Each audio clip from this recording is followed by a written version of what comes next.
नमस्कार दोस्तों, स्वागत है हमारे चैनल द एग्ज़ाम पोर्टल में। दोस्तों, हम भूगोल पढ़ रहे हैं और इसमें हम भारत का भूगोल पढ़ रहे हैं। ठीक है, भारत का भूगोल में हमने पढ़ा था अभी इसके जो भौगोलिक विभाग हैं वो, और अभी हम लोग थोड़ा सा इसके नदियों के बारे में पढ़ेंगे। भारत में कौन कौन सी नदियां हैं, वो क्या क्या, कहाँ से उद्गम होता है उनका, कहाँ गिरती हैं, ये सारा हम लोग पढ़ेंगे। ठीक है, तो आइए शुरू करते हैं। देखिए, इसको भारत का अपवाह भी कहा जाता है। देखिए, दो टाइप का है, एक तो हिमालय, एक प्रायद्वीपीय। हिमालय जो अपवाह तंत्र है ये सदाबहार होता है, सदा नीरा नदी है इसमें सारा, मतलब जिसमें जो सालों भर बहती हैं। ठीक है, और ये वाला प्रायद्वीपीय में ये कुछ मौसमी नदियाँ भी हैं, कुछ इसमें मतलब सदा नीरा भी है। ठीक है, तो इसमें दोनों टाइप की नदियाँ होती हैं। अब देखिए, प्रायद्वीपीय अपवाह तंत्र में जो प्रायद्वीप, भारतीय प्रायद्वीप में है, जैसे कि जो हमारा दक्कन का पठार वगैरह है, उसमें जो नदियाँ बहती हैं। ठीक है, और हिमालय में जो हिमालय से उद्गम होती हैं और मैदानी इलाकों से होकर और आगे जाके बंगाल की खाड़ी या अरब सागर में गिरती हैं। ठीक है, इस टाइप के हैं नदी। अब देखिए, अधिकांश जो हिमालय अपवाह तंत्र की नदियाँ हैं वो जाके बंगाल की खाड़ी में ही गिरती हैं। ठीक है, अब देखिए, सिंधु नदी तंत्र है, इसका आप लोग पढ़ लीजिएगा। ठीक है, कौन कौन सी सहायक नदी है। देखिए, मैंने यहाँ एक डायग्राम बनाया है। ठीक, ये सिंधु नदी है। ठीक है, पाकिस्तान में जब चली जाती है तो यहाँ देखिए कैसे कैसे है, ब्यास और सतलज यहाँ मिल रही है, आगे जाके सिंधु में मिल जाती है। फिर देखिए, रावी है, ये जाती है और ये चिनाब में मिल जाती है। फिर देखिए, चिनाब यहाँ से उद्गम होती है, आगे जाती है और सिंधु में मिल जाती है। तो उस सिंधु में मिलती है, लेकिन चिनाब में झेलम भी आके मिलती है। ठीक है, आप देखिए, ये सिंधु की मेन धारा है, ये वाला। ठीक है, तो इसमें देखिए कितना नदी मिल गया, 1 2 3 4 5। ठीक है, इसको पंचनद भी कहा जाता है, पंचनद भी कहा जाता है। ठीक है, अब देखिए, एक चीज़ ध्यान रखिएगा इसमें कि कौन नदी कहाँ से निकलती है, इसको हम लोग को याद रखना है। ठीक है, जैसे सिंधु कहाँ से निकलती है, मानसरोवर झील के निकट चेमा ड्यूंगडुंग ग्लेशियर से, ठीक है, निकलती है। अब देखिए, और इसमें जो नदी मिलती है ना बाएं या दाएं से, उसका लिस्ट दिया हुआ है। ठीक है, बाएं से कौन मिलता है, दाएं से कौन मिलता है। ठीक है, अब देखिए, नाक का दर्द, नाक अगर काटेगा तो दर्द तो झेलना ही पड़ेगा, तो झेलना से झेलम हुआ। ठीक है, तो शेषनाग झील से निकलती है झेलम नदी। ठीक है, ये हो गया। ऐसे ही वो थोड़ा सा ट्रिक है, देखिए, 12 लाचा चिनाव का 12 और लाचा का 4, तो ये चिनाव में आता है, दोनों चिनाव में दोनों वर्ड है, तो इस 12 लाचा से निकलती है। ठीक है, रावी जो है रोहतांगरा से, रावी रा से रोहतांग दर्रा से निकलती है। ठीक है, रोहतांग दर्रा के ब्यास कुंड, इसी के ब्यास कुंड से निकलती है ब्यास नदी। ठीक है, सतलज नदी कहाँ से निकलती है, राकस ताल से निकलती है। ठीक है, ये थोड़ा सा ध्यान रखिएगा। अब देखिए, गंगा नदी तंत्र, ये तो सिंधु वाला था, खत्म हो गया। ठीक है, गंगा नदी तंत्र आप लोग पढ़ लीजिएगा, गंगा नदी कहाँ से उद्गम होती है, कौन से ग्लेशियर से निकलती है, कैसे आगे बढ़ती है, तो गंगा नदी के किनारे कौन कौन सा शहर है। ठीक है, ये पढ़ लेना है, और बिहार का कौन कौन सा शहर है ये भी थोड़ा सा याद रखना है, दरोगा वाले के व्यू से। ठीक है, तो इसको थोड़ा सा पढ़ना है। ठीक, तो इसको आप लोग पढ़ लीजिएगा। ठीक है, अब देखिए, इसमें बहुत सारी नदियाँ मिलती हैं, जैसे देखिए, इसका सहायक नदी का नाम सारा याद रखना है। ठीक है, रामगंगा, घाघरा, गंडक, कोसी। ठीक है, कहाँ कहाँ मिलती हैं गंगा से, ये भी याद रखना है। देखिए, गंगा वाला आप एकदम अच्छा से रट जाइए। ठीक, सिंधु में तो खाली उद्गम और उसका सहायक नदी याद रख। ठीक है, ब्रह्मपुत्र नदी तंत्र जो कोई ज़्यादा खास लंबा नहीं है। ठीक है, इसमें कौन कौन सा सहायक नदी मिलती है ये आप याद कर लीजिएगा। जितना भी सहायक नदी है सब इम्पोर्टेंट है, चंबल की सहायक नदी, यमुना की सहायक नदी, सोनगढ़, मतलब ये तो गंगा की सहायक नदी, लेकिन इनकी भी सहायक नदियाँ हैं छोटी छोटी, उसको याद रखना है। ठीक है, अब देखिए, बंगाल की खाड़ी में गिरने वाली नदी कौन कौन सी है ये थोड़ा सा पढ़ लीजिएगा। ठीक है, अरब सागर में कौन कौन नदी गिरती है वो थोड़ा सा पढ़ना है। ठीक है, देखिए, और अरब सागर में जो नदी गिरती है उसका देखिए, और बंगाल की खाड़ी, इस साइड में बंगाल की खाड़ी, इस साइड में अरब है, तो इधर जो नदी गिरती है ना तो वो डेल्टा नहीं बनाती है। ठीक, लेकिन इधर जो नदी गिरती है वो डेल्टा बनाती है। ठीक, ये ध्यान रखना है। क्यों, क्योंकि इधर ना सब नदी ज्वार नदमुख बनाती है, एस्चुरी बनाती है, और इधर का जो नदियाँ हैं वो डेल्टा बनाती है। क्यों, क्योंकि देखिए ज्वार भाटा ना इन नदियों के मुंह में घुस जाता है, जो इनका मुहाना है घुस जाता है, और जो भी गाद लाती हैं वो अपने साथ वापस लेके गहरे समुद्र में चला जाता है, ठीक है। तो इसलिए यहाँ डेल्टा नहीं बना है, लेकिन इधर ज्वार भाटा नहीं आता है, तो यहाँ ज्वार नदमुख नहीं पाया जाता है, तो ये सारी नदियाँ जो अवशेष लाती हैं वो यहीं पर निक्षेपित करती हैं, तो डेल्टा पाया जाता है, ठीक है। अब देखिए अरब सागर में कोई भी नदी गिरती है, कोई भी नदी है उसका उद्गम याद रखेंगे, गिरती कहाँ है ये याद रखेंगे, ठीक है। अमरकंटक और मैं ये बहुत इम्पोर्टेंट है, क्योंकि यहाँ सोन निकलेगी, यहाँ से नर्मदा निकलेगी, ठीक है। तो ये वाला थोड़ा सा याद रखिएगा, ठीक। और ये कैसे बहती है, देखिए ये विंध्याचल है, ठीक है, ये विंध्याचल है और ये सतपुड़ा है, ठीक है। इसके बीच से नर्मदा नदी बहती है, सतपुड़ा के जस्ट इधर लेफ्ट साइड में ताप्ती नदी बहती है, ठीक है। इसको थोड़ा सा याद रखिए। साबरमती ये सब नदी है, जो भी घग्गर माही सब छोटा छोटा नदी है, इसको सबका याद रखना है, ये सब पॉइंट याद रखना है, ठीक है। अब देखिए ये कुछ नदियों का लंबाई दिया हुआ है, तो हमको कम से कम 4 नदी का क्रम याद रखना है, ठीक है। क्रम याद रखना है, क्या लंबाई का फर्स्ट में कौन आता है, सेकंड में कौन आता है, थर्ड में कौन आता है, फोर्थ में कौन आता है, ठीक, ये सब याद करना है। अब देखिए यहाँ पे क्या है, ये चारों का याद कर लेना, इसमें 4 जो सबसे बड़ा नदी है उसका नाम याद कर लेना है, ठीक है। अब देखिए इसमें भी मतलब ये सब मिला के देखिए, जैसे ये 2900 किलोमीटर है, 2500 है, 2800 है, तो ये तीनों तो याद करेंगे, इसके बाद कौन सा है उसको याद रखेंगे, ठीक। देखिए ये झील विवर्तनिक झील, ठीक है, ज्वालामुखी की क्रिया से लैगून या अनूप झील, हिमानी द्वारा निर्मित वायु द्वारा। अब देखिए लैगून झील क्या होता है, जैसे मान लीजिए ये समुंदर था, ठीक है, क्या हुआ कि इधर से पानी आता था, ठीक, लेकिन क्या हुआ कि बालू का एक मेड़ बन गया।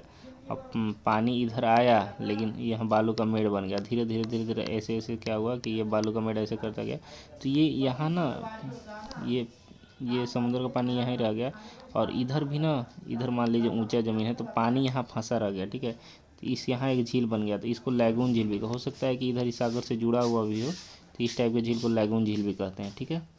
मतलब बालू का एक दीवार टाइप का बन गया, और उसमें जो पानी फंसा रहा, समुद्र का जो पानी उससे अलग हो गया, उसको लैगून झील या अनूप झील कहते हैं, ठीक है। हिमानी वाला झील होता है बर्फ़ के बहुत ज़्यादा पिघलने से, और एक जगह जैसे बहुत बड़ा चट्टान है वहाँ पिघला और वहीं पे पानी जमा है, या जिस ठंडा के दिन में जम गया और गर्म के दिन में पिघल के झील टाइप का दिख रहा है, तो वो उस टाइप के भी झीलें पाई जाती हैं। अब देखिए ज्वालामुखी क्रिया जैसे मान लीजिए जैसे ज्वालामुखी था, ये मुख है उसका ऐसे। अब क्या हुआ, जब ये ज्वालामुखी बहुत मतलब पुराना हो गया और ये जब मृत हो गया, तो इसके मुख में पानी भर जाता है, तो यहाँ एक झील टाइप का बन गया, इसी का कहता है क्रेटर झील, ज्वालामुखी झील इस टाइप का भी होता है, ठीक है। विवर्तनिक झील जैसे मान लीजिए कोई विवर्तनिक मतलब कोई इस टाइप का घटना हुआ जिसमें फोल्ड माउंटेन जैसे बनता है, उस टाइप उसमें क्या हुआ कि भूमि का हो सकता है कोई भाग धंस गया या कोई भाग उठ गया, तो इसमें जो पानी भरा है इसको विवर्तनिक टाइप का झील कहते हैं, ठीक है। अब देखिए वायु द्वारा निर्मित झील, ये सांभर झील है, डिंडवाना, लूनसागर और पंचभद्रा, ये सब ठीक है। तो ये वाला इसका एग्जाम्पल हम याद कर लेंगे, ठीक है। ये और लोकटक झील मणिपुर, ये सारा याद करना है, ठीक है, इसको एकदम रट जाना है। ये वाला जो है ना अन्य झीलें और एक प्रमुख झीलें, इसको याद करना है, ठीक है। अब देखिए गंगा नदी जब निकलती है ना, तो वहाँ पे जो नदी मिलती है, अलकनंदा और भागीरथी कहाँ मिलती है, देवप्रयाग में, ठीक। अब देखिए अलकनंदा और मंदाकिनी मिलती है रुद्रप्रयाग में, ठीक है। अब कर्णप्रयाग में कौन मिलता है, ये अलकनंदा और पिंडार, ठीक है। तो ऐसे ही है, मतलब मैंने इसका एक ट्रिक बना दिया था, आप लोग भी अपना ट्रिक बना सकते हैं ऐसे, ठीक है। और उसको थोड़ा सा याद रखिएगा कि रुद्रप्रयाग का क्या था, तो रुद्रप्रयाग में देगा कि रुद्रप्रयाग में कौन सी 2 नदियाँ मिलती हैं, तो उसको थोड़ा सा ध्यान रखना है, इसलिए मैंने ट्रिक बनाया था। रुद्र का राम, कर्ण का काप और DAB दाब का बना था देवप्रयाग, ठीक है। काप का बना था कर्णप्रयाग, राम का बना था रुद्रप्रयाग, ठीक है। ये पढ़ लेना है, ठीक है। ये जलप्रपात सारा याद रखना है, ठीक है। अब देखिए ये देखिए ये जो दिया गया है ना, शालिग्राम मैदान नारायणी नदी का है, मानसरोवर से 3 नदियाँ निकलती है, ठीक है। भागीरथी अलकनंदा कहाँ मिलती है, देवप्रयाग। तो ये वाला थोड़ा सा इंपॉर्टेंट फैक्ट है, ये परीक्षा में अक्सर पूछा जाता है, इसलिए दिया गया है, इसको याद कर लीजिएगा, ठीक है। भारत का सबसे ऊंचा झरना कौन है? क्षिप्रा नदी। उज्जैन किस नदी किनारे है? क्षिप्रा। यहीं पे महाकाल का मंदिर है, जो हम लोग इंदौर जाते समय बीच में रास्ते में पड़ता है, वही है उज्जैन, ठीक है। अब देखिए, जलवायु में ज़्यादा कुछ नहीं पढ़ना है, ठीक है। जलवायु में ज़्यादा कुछ नहीं पढ़ना है, ये डिफिनेशन पढ़ लीजिएगा, ठीक है। मॉनसून शब्द पढ़ लीजिएगा, गतिक संकल्पना नहीं पढ़ना है, ठीक है। ये अंत अविसरणीय क्षेत्र, ये भी नहीं पढ़ना है, ठीक है,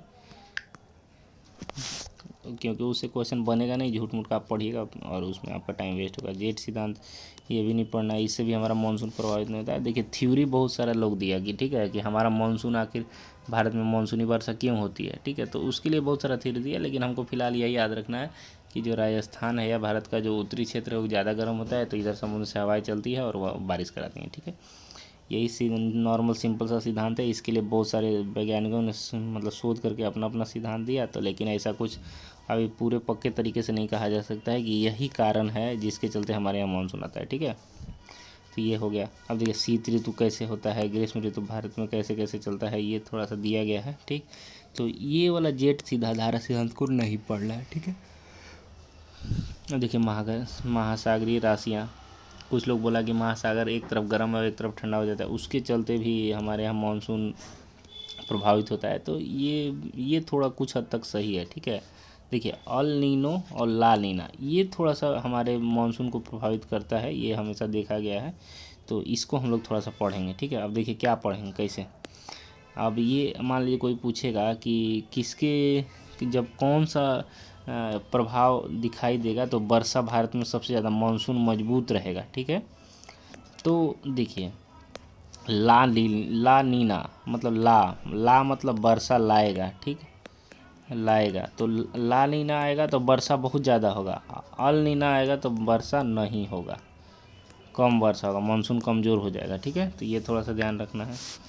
अब देखिए भारत में शीत ऋतु कब होता है, ग्रीष्म ऋतु, ये सब आप लोग पढ़ लीजिएगा, ठीक है, ज़्यादा कुछ है नहीं। देखिए ग्रीष्म ऋतु, ठीक है, ये थोड़ा सा हाई याद रखिएगा, लू, nor'wester, mango shower, cherry blossom, ये थोड़ा सा एकदम इम्पोर्टेंट है, बहुत सारा क्वेश्चन बना है इससे, ठीक है। वर्षा ऋतु कैसे है, अरब सागर से। देखिए मानसून जब, देखिए ऐसे हमारा ना भारत, प्रायद्वीपीय भारत ऐसे है ना। अब देखिए प्रायद्वीपीय भारत, एक चीज़ में आपको थोड़ा देखिए ऐसे है, ठीक है, भारत ऐसे है, तो मानसूनी हवाएं चलती हैं ना ऐसे, तो 2 भाग में बढ़ जाती है, एक धारा इधर चली जाती है, एक धारा इधर चली जाती है, ठीक। तो एक शाखा जैसे ऐसे आया, तो एक शाखा इस साइड में बढ़ गया, ठीक है, और एक शाखा इधर गया, ठीक है, तो 2 भाग में बढ़ गया, तो वही एक अरब सागर की ओर गया, एक बंगाल की, ये बंगाल की खाड़ी ओर गया, ये अरब सागर की ओर, ठीक है। तो ये हो गया। बाद में जब क्या होता है कि मानसून हवा इधर से जाती हैं, देखिए जो हवा इधर से जाएगा वो वापस भी लौटेगा, वापस लौटता है जब, तो इधर से जाता है तो इसको दक्षिण पश्चिम, मतलब दक्षिण से पश्चिम की ओर जा रहा है तो दक्षिण पश्चिम, इधर से जब आता है तो उत्तर पूर्वी मानसून कहा जाता है, ठीक है। तो लौटते हुए मानसून की ऋतु कब, सितंबर से लौटना ये आरम्भ कर देती है, ठीक है। अब देखिए लौटते समय सबसे ज़्यादा वर्षा कहाँ है, तमिलनाडु में, ये थोड़ा सा याद है। ये जलवायु वर्गीकरण कोपेनहेगन का याद नहीं रखना है, ये सब बकवास है, कुछ नहीं पढ़ना है, पढ़ भी लीजिएगा तो आपको क्वेश्चन इससे नहीं बनेगा, ठीक है। ये हो गया। अब देखिए यहाँ तक तो हमने पढ़ लिया, प्राकृतिक वनस्पति थोड़ा सा हम पढ़ेंगे, ठीक है। देखिए प्राकृतिक वन, हम जानते हैं कि भारत में वन तो पतझड़ वाला पाया जाता है, लेकिन कुछ वन और भी पाया जाता है, ठीक है। तो उष्णकटिबंधीय सदाबहार भी वन पाया जाता है। सदाबहार मतलब वैसे वन जिनके में पत्तियाँ सालों भर लगी रहती हैं, मतलब एक बार पत्ती नहीं झड़ता है। पतझड़ में क्या होता है कि एक ही बार सारा पत्ती झड़ जाता है, फिर एक बार नया पत्ती आता है। लेकिन सदाबहार में क्या होता है, सालों भर झड़ते रहता है, नया आते रहता है, तो आपको पता नहीं चलेगा कि कब उसमें पत्ता कब ख़त्म हुआ, मतलब पेड़ से पत्ता कब गिर रहा है, कब नया पत्ता आ रहा है, ठीक है। ये थोड़ा सा आप लोग पढ़ लीजिएगा। कौन सा वन कहाँ कहाँ पाया जाता है सारा दिया हुआ है, घास का मैदान कहाँ कहाँ है सारा दिया हुआ है, मरुस्थलीय वनस्पति कहाँ पाया जाता है, ठीक है। ये वाला डेल्टा मैंग्रोव वन कहाँ कहाँ है, ये से क्वेश्चन पूछा हुआ है दरोगा में, तो इसको आप लोग पढ़िएगा, ठीक है। डेल्टा मैंग्रोव वन, ठीक है। देखिए पर्वतीय वन, ये वाला थोड़ा सा ना दिया हुआ है हाइट के अनुसार कि कितना हाइट पे कौन सा वन पाया जाएगा और उसमें कौन कौन सा पेड़ होता है, ठीक। ये पढ़ना है, ठीक है। अब देखिए मृदा पढ़ लेते हैं। मृदा में देखिए, मृदा में ना इसमें बहुत सारा बकवास किया हुआ है, ठीक है। ये सब क्वेश्चन पूछता नहीं है, मैं आपको बताता हूँ। ये नॉर्मली थोड़ा सा आप ये 2-3 को आगे वाला फैक्ट याद कर लीजिएगा कि इसको कौन सा मृदा विज्ञान को क्या बोला जाता है, ठीक है। लेकिन देखिए जो वर्गीकरण किया है ना ICAR, तो ये उतना पूछा नहीं जाता है, ठीक है। तो इसको हम लोग वैसे नहीं पढ़ेंगे, इसको हम लोग पढ़ेंगे ये वाला जो लोड मृदा, काली मृदा, ये वाला पढ़ेंगे। ये वाला जो दिया हुआ है ना अभी तो इसमें नहीं दिया है, लेकिन कुछ और किताबों में देखिएगा कि बहुत सारा वर्गीकरण के उन्होंने बहुत सारा टफ बना दिया है मिट्टी, लेकिन वो नहीं हमको पढ़ना है। नॉर्मली ये याद रखना कि हमारे यहाँ जलोढ़ पाया जाता है, काली, लाल मृदा, लेटराइट, मरुस्थलीय, ये सब इस टाइप का मृदा पाया जाता है। कितना कितना परसेंटेज है ये याद रखना है, इसका क्रम भी याद रखना है हमको, ठीक। सबसे ज़्यादा जलोढ़, उसके बाद कौन मिलता है, लाल मृदा, उसके बाद काला, ठीक। जलोढ़, लाल, काला, ठीक, ये याद रखना है, ठीक है। इसका ट्रिक भी बनाया था मैंने, जल गया का, तो जल से जलोढ़, गया से